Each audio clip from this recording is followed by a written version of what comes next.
Welcome to this tutorial, ladies and gentlemen. Today we will be using SQL Server 2014 and Visual Studio Community Edition 2015 to have a look at using Entity Framework with Visual Studio.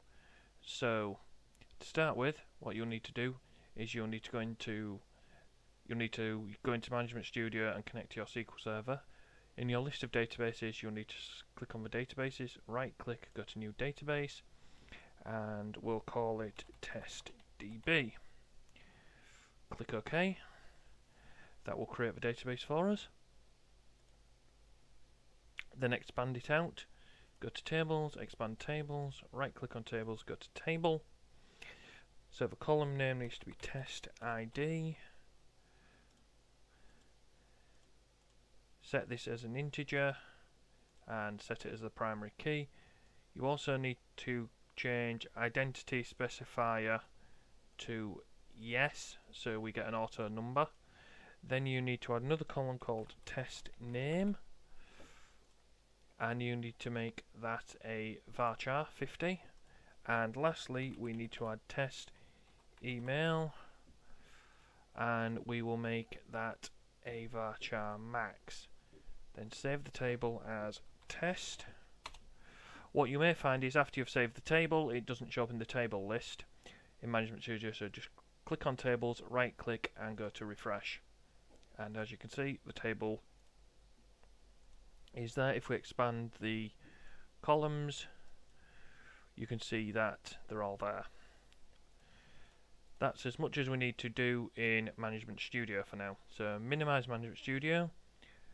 Go into Visual Studio, go to File, New Project.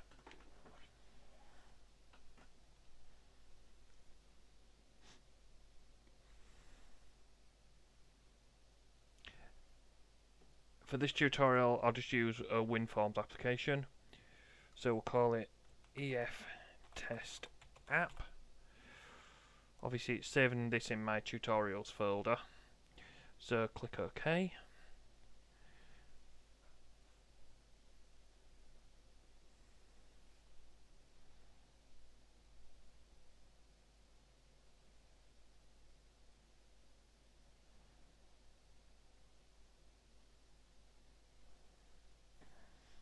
Just wait for the project to create. Now this is created. As you can see, we're using a standard WinForms project. So what we need to do now is we need to click on the project, right click, go to add new item, then you go to data, then you go to ADO.NET Entity Data Model, so we'll call it testdb. Click add. You do EF design from database because we're not using CRUD first. Then click next. I've already got a connection string set up, so I don't need to worry about showing you how to do that. But basically all you do is click on new connection, follow the on-screen instructions and connect to whatever SQL Server you're using. Then click next. We're going to choose Entity Framework 6, then click next. Then we select the table, all the tables. In this case we've only got one table, which is test. Click finish. This then goes away, adds the relevant references and builds the entity data model for us.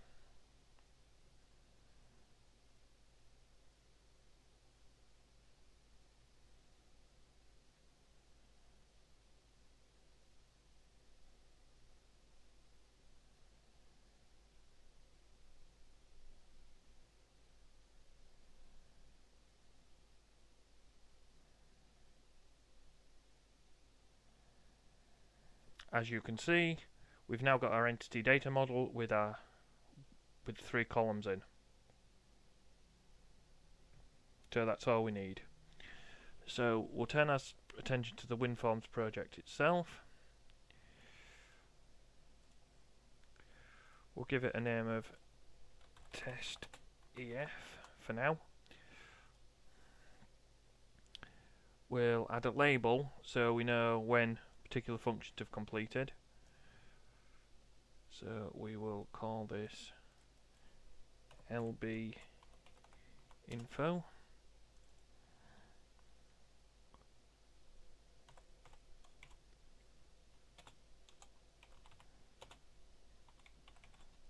We'll clear it on load. Now we will add some buttons.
So we've now added 4 buttons to the project for the basic CRUD operation. So you've got add, read, edit and delete. Actually we'll change the name of this to EF CRUD. We'll just save the project, and now we will start wiring up each of the buttons. So to start with, we will get the imports we need. I've already pre-prepared a lot of the code for this. What I'll do is I'll put a link in underneath the video for the completed project, with also with the database itself, so you can have a play. So we've got that.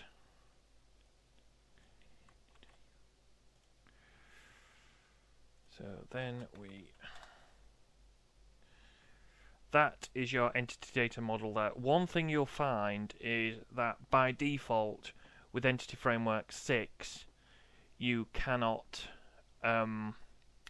change, how can I put this? You cannot change the SQL Server and catalog and everything you're pointing to. You have to use another class, inherit the entity data model, and then change the relevant server credentials. In the next tutorial I'll show you how to do that, but for this tutorial we'll just go with the default values in the connection string. So now we will wire the add button in.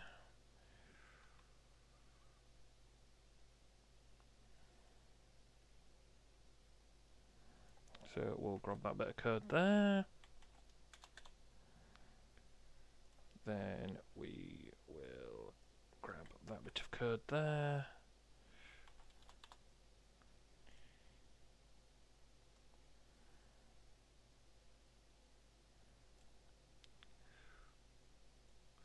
We'll modify, because this used to be a console application, so we will modify it so that it goes to a text box.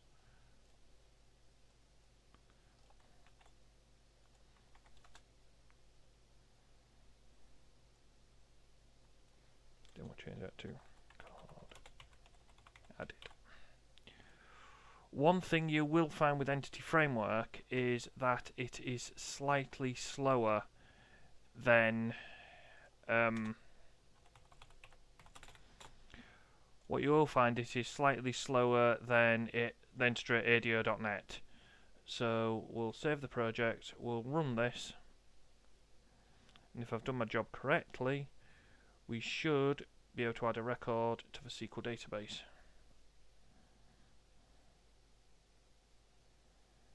Give it a minute or two to build.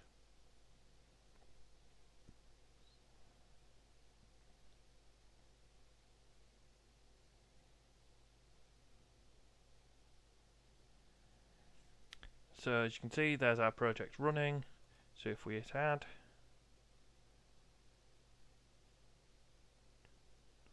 it says record added. So if we close the software down, we go back into SQL Server, we run a select statement on that database, then you can see that the records are added there. So next we need to be able to read that record. So we copy that, then we say, I'll just grab check B. If equals false, then message box dot show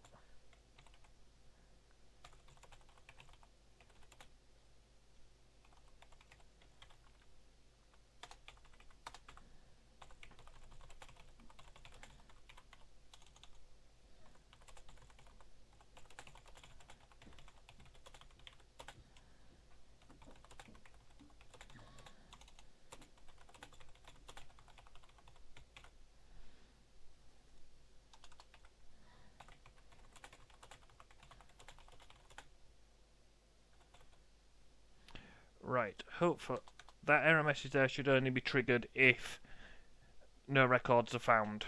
So all we need to do then is to say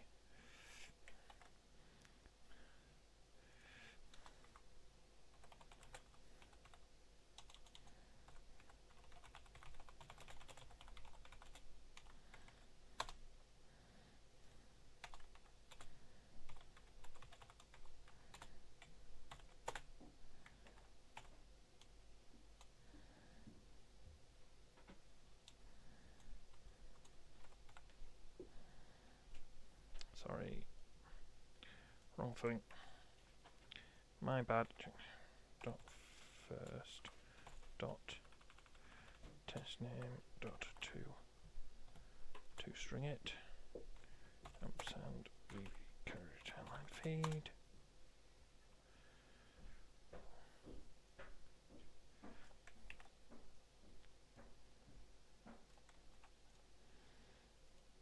Then we do message value ampersand equals email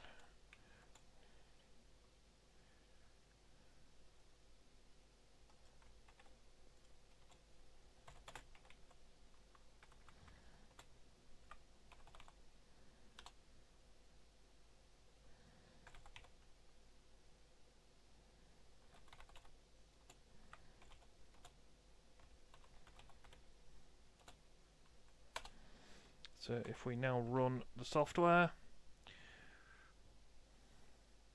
we should find that if we hit view, we get a message box popping up saying, giving us a value that was stored in the database.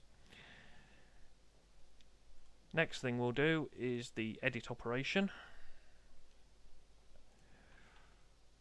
Again, we'll pull that bit of code across.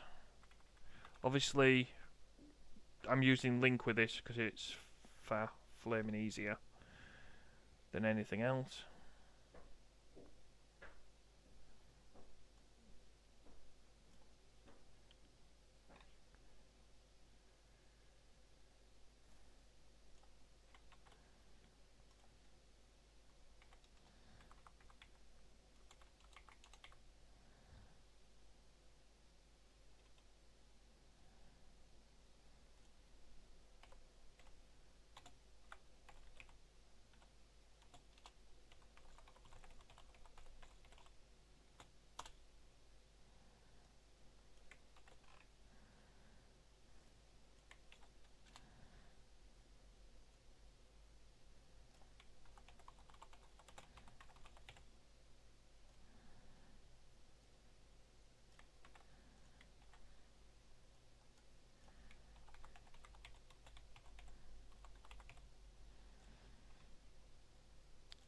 So now if we click on start, run the program,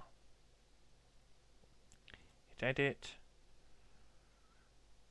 editing record, record edited. So now if we close that, we go into there, we hit execute. As you can see, it's changed the values. As you noticed, it did that, then and then flicked to that. If we move this up to before the dim statement and a bit of link, you will actually see that this does run correctly. As I said, it's the fact that Entity Framework has to open the connection, execute the SQL statement, and then return it to the program before the program actually executes the next bit of code. So if we do edit, if we click on edit now, you see it says editing record, record edited. That's because obviously we displayed the message first, then the link ran against the Entity Framework, which returned the record for us to edit, and then saved it and then wrote it out. So, right, next job we're going to do is we are going to, give me one sec, what I will do,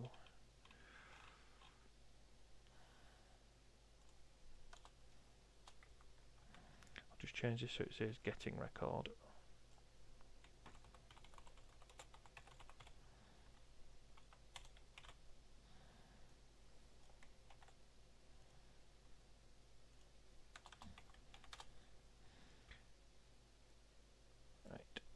With that change in place, I'll rerun the program and you'll see what I mean. So we click on view, it says getting record, then it displays it. As I said, there's a couple of second delay with there's a couple of second delay with sometimes Entity Framework when it has to pull the SQL server. So next one is we will wire in the delete function. Again, we'll use the same bit of code there. Actually, we'll grab all that. Do that.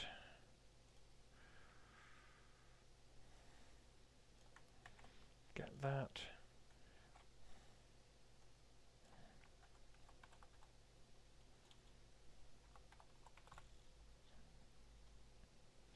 Deleting record.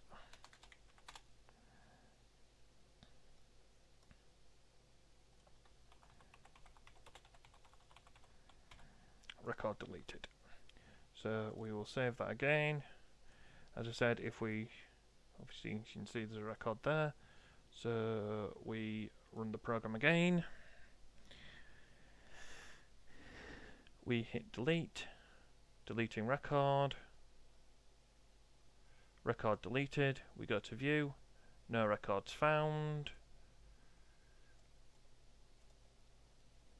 Software's going to bomb out in it. Yeah.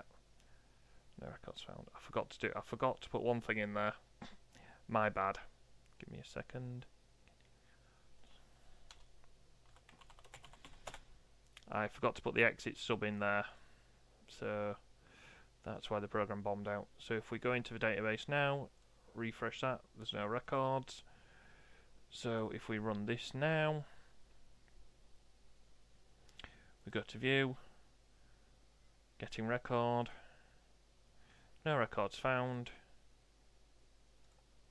Software doesn't crash this time.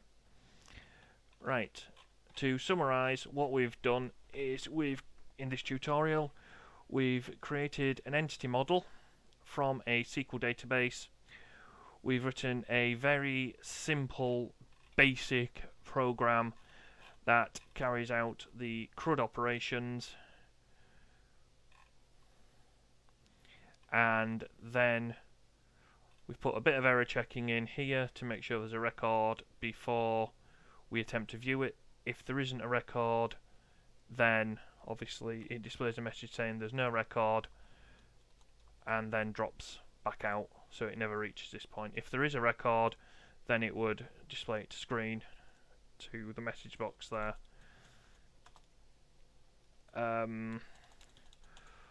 Obviously a lot of this Obviously with this I've used link as well, so it's fairly self-explanatory. As I said at the beginning of the tutorial, at the moment you cannot define a different server for this. So in the next tutorial, we'll have a look at how you go about inheriting this data entity model and allowing the system to use for you to specify which SQL server that you want to use. Thank you for watching. See you next time.